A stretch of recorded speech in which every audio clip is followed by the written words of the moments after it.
Let's talk about humiliation. Not the kind that's tragic or life-altering, no. I'm talking about the kind that grabs you by the collar, shakes your confidence, and leaves you wide awake at 3 a.m., remembering every detail. The kind of shame that turns into comedy, but only after you've emotionally recovered. So let me paint this picture for you. It was a regular Saturday, just one of those I'll get my life together today kind of Saturdays. You know the type. You make a to-do list. You romanticize errands, maybe even grab a latte and pretend this is what adulting looks like. I was in that mood. Hoodie, messy bun, probably listening to some podcast about time management. I'd forget. By lunchtime, I had a few places to hit. Post office, Target, run, maybe the bookstore if I was feeling wild. Somewhere in between stops, I felt it. That low, familiar cramp, the gentle reminder from my uterus that she was back and she brought friends. And she wasn't leaving quietly. So I'm like, okay, cool, we're doing this now. I remember thinking, good thing I'm prepared. I had restocked my tote bag the night before. Tampons, painkillers, gum, 3 types of receipts I'll never need again.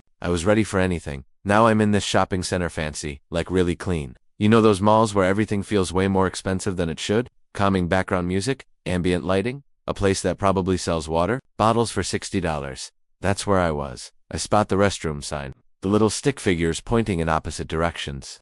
I barely glance because, let's be honest, at this point we all go on autopilot. I've used public restrooms 1,000 times. I don't need to read a sign to know where I'm going, right? Spoiler. Yes, I do. I walk in. First thing I notice. It's quiet, like suspiciously quiet, no kids. No moms yelling, stop touching that. Just this weird, peaceful silence. But it was clean. Polished floors, fresh soap smell. Automatic, everything. It felt fancy, and I was here for it. So I head straight to a stall, close the door, and finally breathe. You know that moment where you sit down and your body just sighs? Like finally, privacy, silence, a moment to myself. That was me. And then casually I reach into my bag, find the tampon, unwrap it. Now here's something you might not realize until you're in a situation like mine. Tampon wrappers are loud, not just a little crinkle. I mean full-blown concert-level rustling. It's like they were designed to announce, a woman is taking care of her business right now. But I don't think twice about it, until ... I hear a voice from the stall next to me. A low, deep male voice. And he says, and I quote, "Bro, that must be a massive dump if you're having sex in there." I paused, like someone hit the mute button on my life. I froze mid-movement, holding a tampon like it was suddenly illegal. My brain did that thing where it tries to process way too much at once. First thought, did I just hallucinate that? Second thought, why would anyone say that in a public bathroom? Third thought, wait, why is there a man in the women's bathroom? And then, it hit me. I was in the men's bathroom. The silence made sense. The lack of urinals, yeah, now that I think about it, there weren't any. The shoes under the stalls, definitely loafers, not a ballet flat or sneaker in sight. I had confidently strolled right into the wrong restroom and proceeded to unwrap a tampon like I owned the place. But this guy, he wasn't angry, he wasn't confused, he wasn't yelling or panicking, he was roasting me. And honestly, the roast was elite. I can't even be mad. Massive dump if you're having sex in there. That line is going to echo in my brain forever. I should get it printed on a t-shirt, or my tombstone.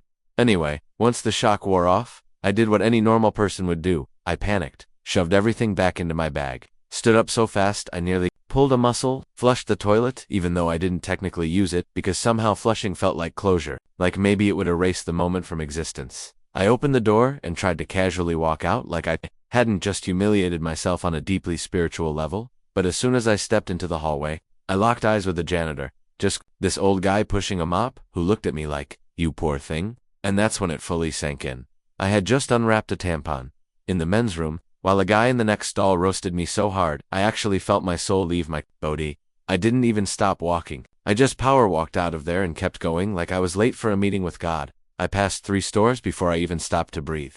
The entire rest of the day, I was a wreck. Every time I saw a bathroom sign, I stopped, stared at it, questioned it. Is this the women's? Am I sure? Should I go ask a stranger to confirm? That experience changed me. It humbled me. It reminded me that no matter how together you think you are, you're one wrong turn and one tampon away from public shame. But let's be real, it's also hilarious. It's the kind of thing you have to laugh at or you'll cry. And it reminded me that sometimes, even in our worst, most awkward moments, the world throws you a line so funny, you can't help but admire it. To the guy in the stall, if, by some cosmic glitch, you ever hear this story, respect. You dropped a roast so perfect it lives forever in my memory. And to everyone else, let this be your sign. Always double check the restroom sign, even if you're 100% sure, even if you've used that restroom before, even if you feel the call of nature dragging you in like a siren song. Because if you don't, well, You might end up being the main character in someone else's story, or worse, your own. Thanks for coming to my TED Talk on humiliation, periods, and public bathrooms.